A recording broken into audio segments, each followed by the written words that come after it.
Speaker Nancy Pelosi laying it out in a new interview, what she thinks is at stake in the next election as she takes aim at President Trump. Everything is at stake in this election. The Constitution of the United States, with the president who's trying to usurp the power of the legislative branch of government, the environment in which we live. Let's bring in Karl Rove, former White House Deputy Chief of Staff to George W. Bush and a Fox News contributor. Karl, good morning to you. Morning. Everything is at stake, says Nancy Pelosi. Yeah, a little bit over the top, almost semi-hysterical. You know, the Constitution is at stake, the role of Congress is at stake, our very environment is at stake.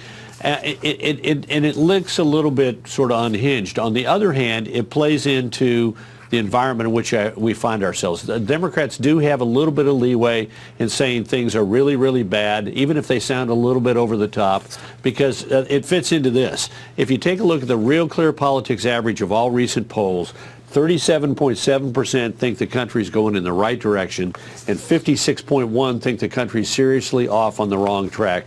That's a deficit of 18.4. That's sort of the same dynamic that people had in 2016 when they wanted change, and the Democrats are trying to position themselves as the party of change for the 2020 presidential election. Of all the issues that we know will come up, including the economy and health care, she predicts that this will be one of the big issues in 2020. Here she is again.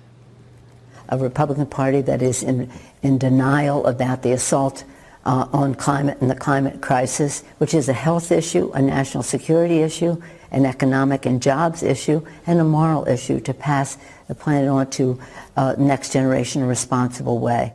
Republicans are in denial about the climate issue, she says. Well, look, this is going to be interesting to see how this all plays out, because on the one hand, you know, she's making a very serious charge. You've got the Republicans don't want to do anything about the climate or the environment. On the other hand, the Green New Deal, she won't even bring it up for a vote. So the question is, what kind of an argument will the Republicans make in the election? They can make a three-point argument. They can say, you know what, we are the only major industrialized country in the world which is growing its economy and simultaneously reducing the total amount of greenhouse gases we put out. Since 2007, we've been on sort of a downward slide on the amount of greenhouse gases we put out. So we're putting out less greenhouse gas emissions, and and the share of emissions worldwide, the U.S. share is declining. Not true for any other major industrialized country in the world. So we are doing something right in America, and maybe we ought to applaud that and keep doing more of that. Second thing is you've got a nutty idea. You've got a thing that would beggar our economy and would put the government into literally everybody's house would have to be retrofitted. We'd stop using gasoline-powered cars within 10 years. You'd constrict people flying on airplanes. You'd do something about getting rid of cow flatulence. I mean, there's plenty of opportunities to say the Democrats have an unrealistic approach to this.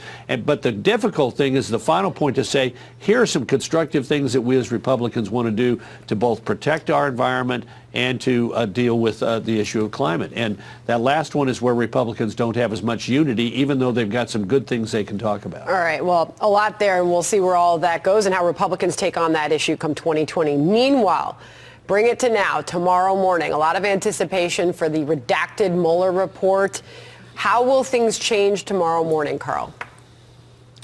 Well, we don't know how much is going to be redacted, but let's be clear, no matter how little the redaction is, short of no redactions at all, this is going to be the opening of the next chapter in which the Democrats on the Hill are going to say, you know what, we're not going to agree that there's no collusion, and we're certainly not going to agree there's no obstruction unless you totally to give us an unredacted version of the Mueller report. So this is merely the beginning of, Act 2. We had Act 1. It lasted 2 years. Donald Trump was guilty of collusion with the Russians. That got blown up. Now we're going to be turning to the obstruction issue, and unless and until they have what they want, which is totally, unredacted version, you can count on the Democrats continuing to raise questions about it. If you got Jerry Nadler and Adam Schiff, they got nothing else to do constructively with their time, and they're going to be joined by other Democrats in the process, and this is going to go on. Well, but I think the American people are getting tired of all of this, and this isn't a constructive way for the Democrats. It's a wait and see at this point, and we are waiting and seeing together. Karl Rove, thank you. evening and welcome to Tucker Carlson Tonight. Former Congressman Beto O'Rourke gave a speech to kids at the University of Virginia yesterday in Charlottesville. Maybe you saw it. Beto had a microphone. He was speaking to a group of students seated in a small amphitheater. And for a moment, if you closed one eye, it looked convincingly like a campaign event. There were volunteers in matching T-shirts, fussing over logistics. O'Rourke himself wore a slightly dopey UVA basketball cap as he spoke, because wearing other people's hats is what you're supposed to do when you run for president. And to be clear, running for president is what Beto O'Rourke says he is doing. It's all a little sad when you think about it. O'Rourke is not going to be the president, at least of this country. His campaign is dead, totally dead. They went toes up last week from a fatal overdose of Buttigieg. Not everyone has heard the news. The morning hasn't yet started, but Beto for president is done. It's over. He's Jeb Bush now. Future generations will remember Beto O'Rourke, if they recall him at all, really as a media story. Remember that guy with the weird nickname that all the dummies on cable news fell in love with in a single day? That was bizarre. And it was bizarre. I saw him for the first time just a month ago when he sat down with Oprah, and me and the rest of the people in the audience thought, wow, this guy has this dynamic, positive energy. Yeah, he has that raw talent. He is very kind of Obama-esque indeed. The women voted for him in the suburbs of Houston who hadn't voted Democrat before because they had a kind of Beto crush going on. You know, he's wholesome and he's earnest. He has that gleam in his eye. Somebody, Evan Smith at the Texas Tribune said seeing him is like, it's like a Jesus Christ superstar seeing this guy in front of people. He's got that celebrity aura about him. The rock and roll loving 46-year-old caught the nation's attention. His offbeat social media posts appealing to a younger generation, even taking to skateboarding at Whataburger. Keep in mind, that just happened. The frenzy just occurred. It was just last month. College-educated adults in an advanced country with air travel and air conditioning talking like that in public. It's pretty embarrassing, my gosh. But before we get too judgy about it, a confession. We did it too. Beto's personal magic distorted our journalistic objectivity for a second there. It may have been the skateboarding, or maybe it was the weird resemblance to a young Bobby Kennedy. Whatever it was, we lost control like everyone else. Beto loves rock and roll, says GMA. He's not like everyone else. He doesn't do stuffy speeches or policy programs. He's not going to bore you with entitlement projections or some scary stuff about the Korean Peninsula. Beto's got a skateboard and wears Nirvana T-shirts. His vision for this country is 1995. That was the year he was living way uptown in this walk-up and working as a manny and knew this dude on West 112th Street with some of the stickiest bud in Manhattan. Indica. A little heavy, but sweet. It was a good time. Beto wants to bring us back to that time. Ooh, we got a little carried away. Sorry about that. It all seemed so innocent then, back a few weeks ago, back in March of 2019. It was just Beto and us and a dream. It was a simpler time. We thought anything was possible then. We thought we could write our own story. We didn't know that even fairy tales end. And one day ours did end. The magic turned to dust, bitter in our mouths like a peyote button or psilocybin tea. One day the music died. Bye-bye, Miss American Pie. Bye-bye, weirdly youthful middle-aged white guy with fake Hispanic nickname. You've been replaced. There's a new heartthrob in cable news. He's everything that you were, but more. He's younger. He's shallower. He's even less experienced. He's got an even weirder name. Plus, he's gay. He's the perfect candidate for voters who say they love diversity, but don't really want to vote for Stacey Abrams. This candidate could have been created at a lab at CNN and might have been. There's no stopping a man like this, at least until Election Day. On some level, Beto must know it's over. He's no genius, but he can smell it. More than 6 months before the first votes are cast in Iowa, he is done. Sure, he may keep raising money, probably will. It's his one real skill. But his political career is done. Cue the sad Nirvana playlist. So what are the lessons of the sinking of the SS Beto? Well, here's one. Maybe he should have run on something. It's pretty hard to win on charisma alone, as Hillary Clinton recently discovered. So why not be the one person in the race with real ideas? They don't have to be big ideas. How about any idea? Beto could have tried that. It never seemed to occur to him. Instead, he just strung together cliches. It was like one of those word games. Remember Mad Libs, the one you used to play with your brother on the road trips? You get these long, seemingly coherent sentences that when you read them, don't actually mean anything. Beto was big on those. Here's Beto doing that on the Green New Deal. This country was willing to sacrifice men and women all over the United States to make sure that we defeated Germany and that we won that war, and for the following 75 years that we made this world safe for democracy. The Green New Deal calls that sacrifice and service and scale of commitment to mind when it talks about the challenges that we face today.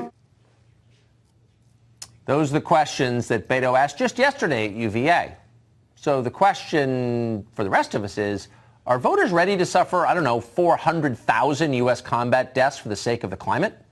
What does a carbon dioxide Guadalcanal look like? A CO2 Saipan? Will we get to bomb Tokyo again with firebombs? How would that affect the temperature? Come on, this is just too stupid. None of this is real. The Green New Deal isn't a deal. It's a wish fulfillment posing as legislation. But here's the thing. Beto kept a straight face throughout that talk, like he really sincerely meant it. Who does that? Well, mediocre people do that. Mediocre people tell implausible lies and then demand that you pretend to believe them. Is Beto a mediocre person? Well, we'll let you decide.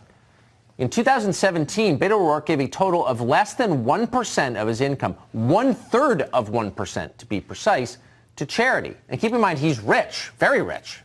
Here's his explanation for why he did that. I've served in public office since 2005. I do my best to contribute to the success of my community, of my state, and now of my country. There are ways that I do this that are measurable, and there are ways that I do this that are measurable. There are charities that we donate to that we've recorded and itemized, others that we donated to that we have not. But I'll tell you, I'm doing everything I can right now, spending this time with you, not with our kiddos, not back home in El Paso, because I want to sacrifice everything to make sure that we meet this moment of truth with everything that we've got. Okay, so save that tape. It's on the internet. That's from UVA yesterday. And you're going to want to download that and keep that for your grandchildren, because Beto, pedestrian as he is in so many ways, just did something that has never been done or even attempted by any politician before. That is a unique contribution to American political life. Beto has just made the case that his entire life, Beto's entire life, is a kind of charitable donation. All of us get the gift of Beto just because he's here. Every time Beto speaks, it's like endowing a library in Burma, or curing shingles in Malawi, or battling childhood obesity in Appalachia, or sending mosquito nets to the Congo by the millions. Every time he talks, when he tweets, it's an act of charity. It's something that makes this world wiser and kinder and more decent and better smelling. Beto is such a good person that he could write himself off his taxes if he wanted to. The IRS would have to let him. His goodness is so clearly deductible. No lawyer would contest that. But Beto doesn't do that. He doesn't shirk his duty. He'll pay the extra tax because he cares that much. Whew. Now that you think about it, it's almost sad he'll never be president.